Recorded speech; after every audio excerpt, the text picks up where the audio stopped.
अगर आपको real exam में एक ऐसा क्यू कट पूछा जाता है जो आपने रेडी नहीं किया है, तो क्या आपका एग्जामिनर आपको स्कोर देगा? ये बहुत ही कॉमन क्वेश्चन है। बहुत सारे स्टूडेंट्स ऐसे पूछते रहते हैं कि आपको अगर सर हमें अगर ऐसा क्यू कट पूछा जाता है जो हमने प्रिपेयर नहीं किया है तो हम क्या करें, और क्या हमें हमारा एग्जामिनर जो है वो उसके हमें अच्छे स्कोर देगा या नहीं देगा। तो आज की इस वीडियो में हम इसी चीज के ऊपर बात करेंगे और आपको मैं बिल्कुल फैक्ट्स और प्रूफ के साथ बताऊंगा कि अगर आपने क्यू कार्ड प्रिपेयर नहीं भी किया है तो भी आपका स्कोर आ सकता है एग्जाम में। बिलीव मी, इस वीडियो को एंड तक देखिएगा, पूरा देखिएगा, तभी आपको चीज समझ में आएगी कि वो ऐसा क्यों बोल रहा हूं। तो प्लीज वीडियो के एंड तक बने रहना है। तो चलिए दोस्तों, हम वीडियो को स्टार्ट करते हैं। तो जैसे कि मैंने आपको बताया कि आप अगर एग्जाम में ऐसा क्यू कार्ड मिलता है जो आपको नहीं आता है फिर भी आपका स्कोर आ सकता है, तो मैं ऐसा क्यों बोल रहा हूं, बिल्कुल फैक्ट्स के साथ बात करूंगा फ्रेंड्स।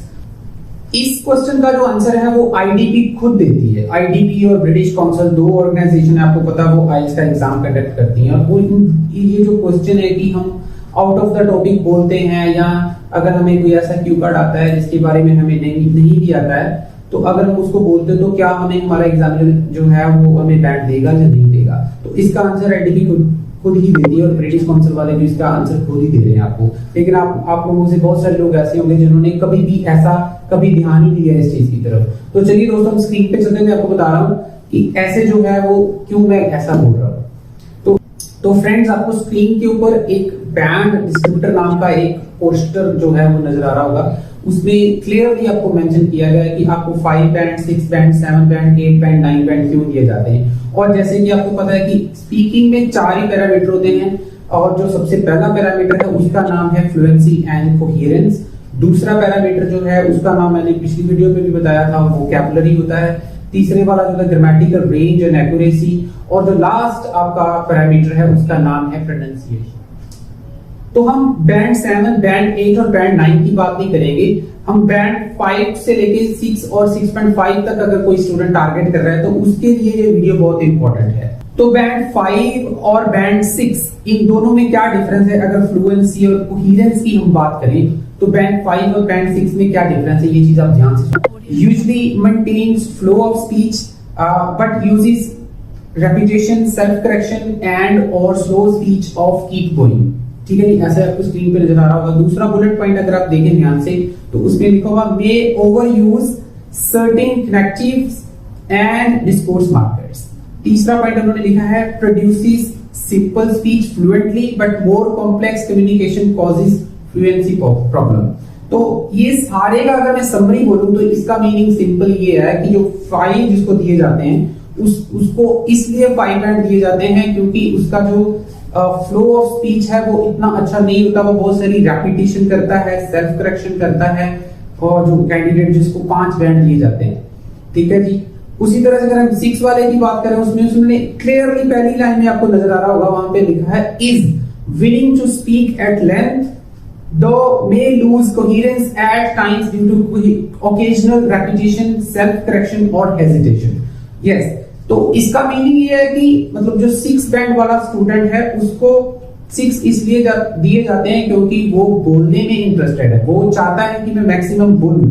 अगर वो बोलने में इंटरेस्टेड है तो उसको जो है फ्लुएंसी और कोहेरेंस में उसको 6 बैंड दिए जाते हैं। ठीक है फ्रेंड्स, तो आगे जो नेक्स्ट क्राइटेरिया है उसके बारे में हम बात करेंगे, उसका नाम है वोकैबुलरी। जो 5 बैंड वाला कैंडिडेट है जिसको 5 दिए जाते हैं वोकैबुलरी में, उसके बारे में मैं आपको बताना चाहता हूं, ध्यान से सुनिएगा मेरी बात को। Manages to talk about familiar and unfamiliar topics but uses vocabulary with limited flexibility. Second bullet point उन्होंने लिखा है attempts to use paraphrase but with mixed success. तो उसी तरह से अगर हम 6 वाले की बात करें तो 6 वाले में उन्होंने सिंपल लिखा has a wide range, has a wide enough vocabulary to discuss topic at length and makes meaning clear in spite of appropriacies, generally paraphrases successfully. Simple vocabulary अगर आपको नहीं भी बहुत अच्छी आती, बहुत ज्यादा आपको हाई और फैंसी वर्ड्स नहीं भी आते हैं, तो जो आपने स्कूल टाइम में सीखा आपने वही एक्सप्लेन करना है। और वोकैबुलरी के लिए कोई आपको कोई इडियोमैटिक लैंग्वेज नहीं चाहिए। यहाँ पे कोई इडियोमैटिक के बारे में उन्होंने जिक्र नहीं किया, वो अगर हम 7 से ऊपर टारगेट कर रहे हैं तभी हमें चाहिए होता है। वोकैबुलरी वाला जो पैरामीटर है, अगर उसका मैं आपको ओवरऑल दूं तो उसका ओवरऑल यही है कि आपको पैराफ्रेज के ऊपर ध्यान रखना है, जो क्वेश्चन आपने पार्ट 1 और पार्ट 3 में बताने हैं उसके बारे में। ठीक है जी, तो वोकैबुलरी में आपको पूरे नंबर मिलेंगे, इसके बारे में भी आपको घबराने की कोई। तो तीसरा जो पैरामीटर है वो है ग्रामेटिकल रेंज एंड एक्यूरेसी। उसमें जो 5 बैंड वाला है वो आपको स्क्रीन पे नजर आ रहा होगा। उसमें सिंपल उन्होंने लिखा produces basic sentences form with reasonable accuracy. दूसरा बुलेट पॉइंट लिखा uses a limited range of more complex structures.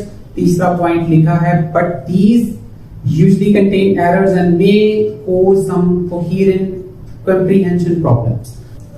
उसी तरह से अगर हम 6 बैंड वाले की बात करें, उसमें उन्होंने लिखा uses a mix of simple and complex structures but with limited flexibility.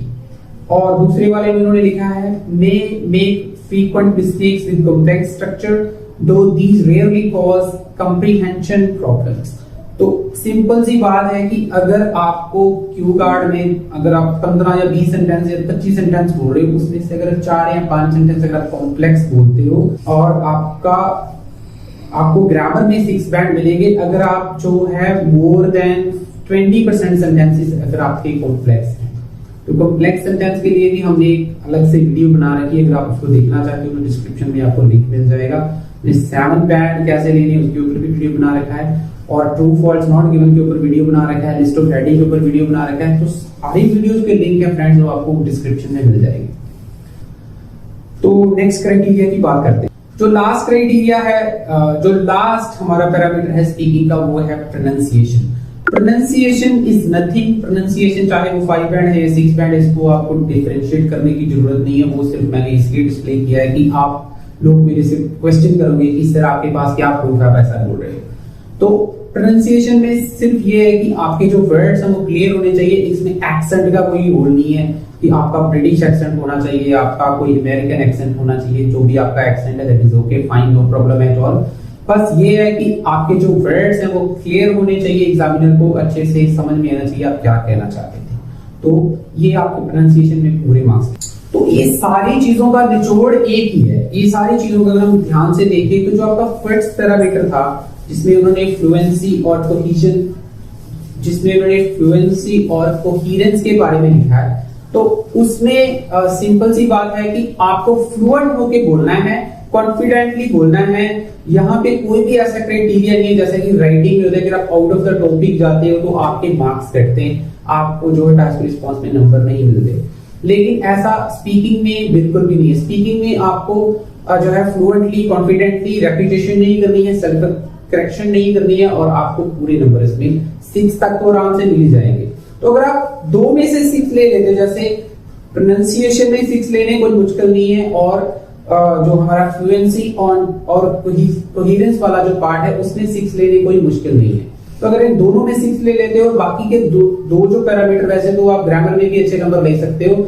अगर आपने जो भी कंटेंट बोला है क्यू कार्ड के 2 मिनट के टाइम में, 1.5 मिनट के टाइम में, अगर उसमें अच्छा ग्रामर आपने रेंज दिखाया है तो आपको ग्रामर में भी 6 मिल सकते हैं। वोकैबुलरी में अगर आपको 5.5 भी मिल जाते तो भी आपका ओवरऑल स्कोर 6 ही आएगा फ्रेंड्स। तो यही चीज मैं आपको बताना चाहता था फ्रेंड, और इस चीज को प्रूव करने के लिए मैं कुछ 2 क्यू कार्ड आपके साथ शेयर कर देता हूँ। जो पहला क्यू कार्ड है वो है डिस्क्राइब अ फैशनेबल पर्सन। तो सपोज करो आपको ऐसा एक आइडिया, जो आपको ऐसा एक क्यू कार्ड आ गया एग्जाम में, आपने रेडी नहीं किया था।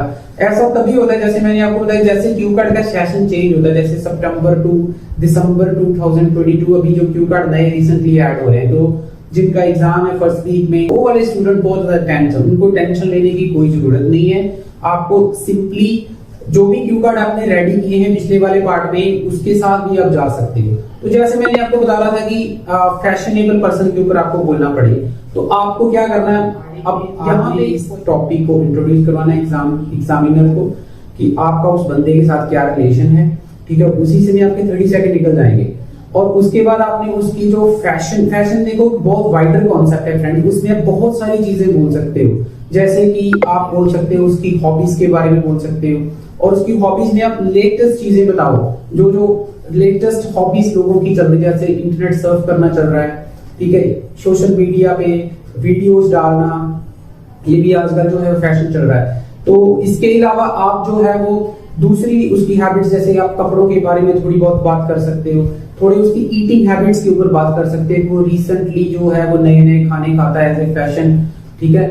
बस ये चीजें आपने बतानी है और एंड में आपने थोड़ा बहुत जो है वो अपनी पर्सनल स्टोरी रिलेट कर देनी है। तो अगर आपको नहीं भी क्यू कार्ड आता तो भी आपको, अगर आप फ्लुएंटली ये चीज बोलोगे ना स्टूडेंट्स, तो आपके नंबर मिल ही जाएंगे। आपको बिल्कुल भी टेंशन लेने की जरूरत नहीं। उसी तरह से जैसे दूसरा क्यू कार्ड है कि somebody whom you visited once and you want to visit again।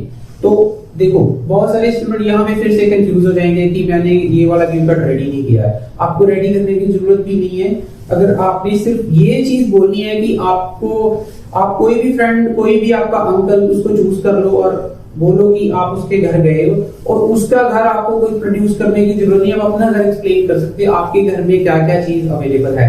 जैसे घर में क्या होता है, घर में एक गार्डन है, ठीक है, रूम्स है, रूम की आप डेकोरेशन बता सकते हो, ठीक है, वहां पे एक बालकनी है और वो जो घर है उसमें एक छोटा सा कोर्टयार्ड है, वहां पे बच्चे खेलते हैं। तो ये चीज आप बता सकते हो। आपने सिर्फ अपना घर समझ के उसको एक्सप्लेन कर देना है और आपका क्यू कार्ड जो है वो कंप्लीट हो जाएगा।